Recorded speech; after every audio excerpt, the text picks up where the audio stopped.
Hii ni EMP Africa Radio. Tuzungumzie kidogo kinachoendelea huko Mashariki ya Kati. Habari kubwa duniani kusema ukweli kwa sasa, vita vilivyoanzishwa na Marekani na Israel dhidi ya Iran. Binafsi nimekuwa kwenye chumba cha habari tukiripoti, tukifanya uchambuzi, lakini pia tukizungumza na wataalamu mbalimbali wa masuala haya ya mizozo, wakitueleza hali inavyoendelea kule katika ukanda wa Mashariki ya Kati.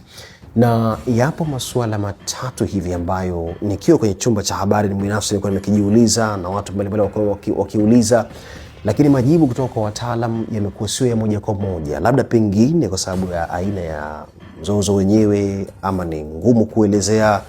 Ni jambo ambalo nimeona nililete hapa sasa. Swala la kwanza ni mwelekeo wa vita vyenyewe huko Mashariki ya Kati. Mara kadhaa wachambuzi walipoulizwa nini hasa mwelekeo wa vita hivi huko Mashariki ya Kati, wengi wao wamejikuta wakieleza lakini bila kutoa kipimo halisi na maelezo yale ya kuridhisha kuhusiana na kinachoendelea huko Mashariki ya Kati, na pengine kwa sababu ya ugumu wa mzozo wenyewe na vuta nikuvute na vitu kama hivyo.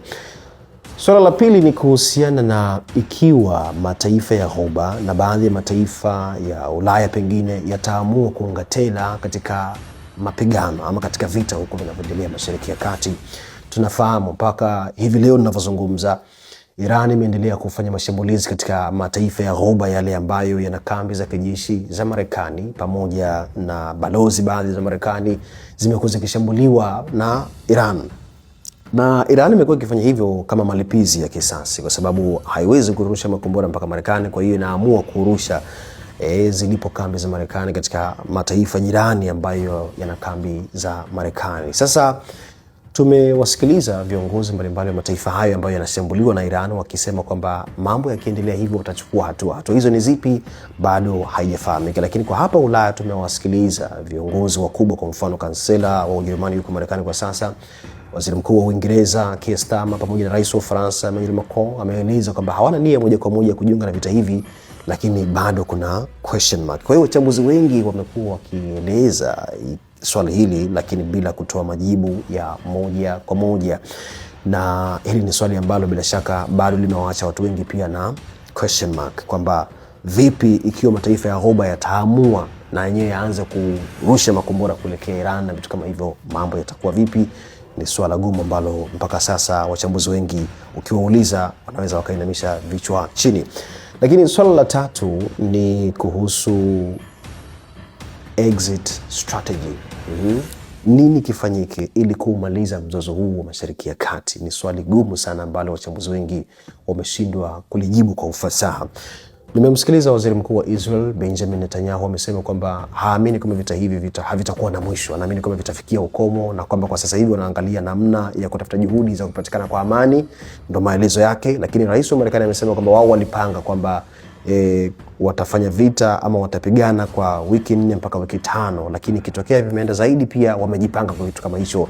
Lakini kwa kiwango kikubwa malengo yao wanasema kwamba wameyafanikisha, ikiwemo kumuua kiongozi mkuu wa Iran Ayatollah Ali Khamenei. Ni nchi moja tu katika ukanda wa Mashariki ya Kati ambayo imesalimika mpaka sasa katika mashambulizi yanayofanywa na Iran, ambayo ni Oman. Oman hapa imesalimika kwa sababu yenyewe ilikuwa ni mediator wa mazungumzo kati ya Marekani na Iran, na kama mnakumbuka masaa machache kabla ya Marekani na Israel kuishambulia Iran hivi majuzi, kulikuwa na mazungumzo yanafanyika mjini Geneva kule Uswisi, na kimsingi waziri mambo ya nje wa Oman alisema kwamba mazungumzo yalienda vizuri, lakini Marekani na Israel zikaamua kufanya yao na kushambulia eneo la kusini mwa mji wa Tehran na kuua wanafunzi zaidi ya 160 na baadaye kumuua kiongozi mkuu wa nchi ya Iran Ayatollah Ali Khamenei. Kwa hiyo mambo ndio kama yalivyo. Lakini ukiusikiliza upande wa Iran, wao wanasema kwa sasa hawana nia, hawana mpango na wala hawataki kuambiwa na mtu suala la kukaa mezani na Marekani kwa mazungumzo, kwa sababu hii ni mara ya pili. Mwaka uliopita katikati mwa mazungumzo yao ya nyuklia na Iran na Marekani, Israel iliamua kuishambulia Iran na baada ya Marekani kuingilia kati na ikawa vita vya siku 12. Sasa mwaka huu tena Iran na Marekani zikarudi kwenye meza ya mazungumzo. tena kwa mara nyingine wakiwa katikati ya mazungumzo tena ambayo wote wamesema kwamba yanaenda vizuri, Marekani tena na Israel zinaamua kuishambulia Iran. Kwa hiyo Iran hapa inaona kwamba ni kama imekuwa ikibezwa, ikifedheheshwa na mazungumzo kama haya, lakini pia ikidharaulika na vitu vya namna hiyo, na kwa sasa imechomwa mkuki wa moyo kwa kuuliwa kwa kiongozi wake mkuu. Kwa hiyo hapa ni swala gumu. Kwa hiyo ukimuuliza mchambuzi kwamba unadhani nini kifanyike ili kuweza kumaliza mzozo huu, exit strategy, exit plan iko vipi hapa, majibu yanakosekana.